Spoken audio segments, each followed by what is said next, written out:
Hi hello అందరికి నమస్తే రైతులందరికీ.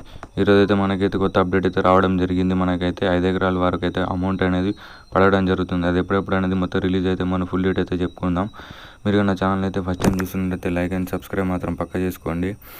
ఇక మనకు వచ్చేసి అయితే అర్ధ ఎకరానికి అయితే ఈ రోజు అయితే మనకి 5 ఎకరం లోపలనైతే ఈరోజు అయితే మనకైతే అమౌంట్ అనేది పడడం జరిగింది. ఈ రోజు నుంచి అయితే మనకు 12 తారీఖు లోపలనైతే అమౌంట్ అయితే ఫుల్ అయితే క్రెడిట్ చేయడం జరుగుతుంది. మళ్ళీ ఎకరానికి వచ్చేసి మాత్రం 12 తారీఖు నుంచి అయితే మనకి 25 తారీఖు లోపలనైతే ఎకరం వాళ్ళకైతే పడడం జరుగుతుంది అమౌంట్ అనేది.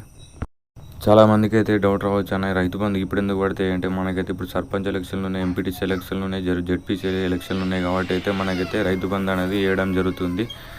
లేకపోతే మనకైతే ఇప్పుడు ఎలక్షన్ల తర్వాతనైతే మనకి ఏడనీకైతే అవకాశం లేదు కాబట్టి అయితే మనకైతే ఇప్పుడు ఈ పంట కటింగ్ లోపలనైతే మనకైతే అమౌంట్ అయితే పడబోతుంది. మొత్తం టోటల్ అమౌంట్ వచ్చేసి మాత్రం మనకు 7,500 రూపాయలు అయితే ఎకరానికి అయితే మనకైతే కేంద్ర ప్రభుత్వం అయితే మనకి రిలీజ్ చేయడం జరిగింది. మన రేవంత్ రెడ్డి అయితే వేస్తాడట 100% అయితే ఎలక్షన్ల కంటే ముందే వేస్తా అని హామీ అయితే ఇవ్వడం జరిగింది. మనమైతే అర్ధ ఎకరానికి అయితే ఈరోజు ఉన్న వాళ్ళు అయితే కన్ఫామ్గా అయితే చెక్ చేసుకోరు. ఈరోజు సండే కాబట్టి అయితే రేపు లేదా ఎల్లుండి అయితే కన్ఫామ్గా అయితే చెక్ చేసుకోరు. మన ఎకరానికి వచ్చేసి మాత్రం అయితే 10 తారీఖు నుంచి అయితే 25 తారీఖు లోపలనైతే అమౌంట్ అయితే ఫుల్ అయితే క్రియేట్ చేయడం జరుగుతుంది. మీరు నా ఛానల్ అయితే ఫస్ట్ టైం చూస్తున్నట్లయితే లైక్ అండ్ సబ్స్క్రైబ్ మాత్రం పక్క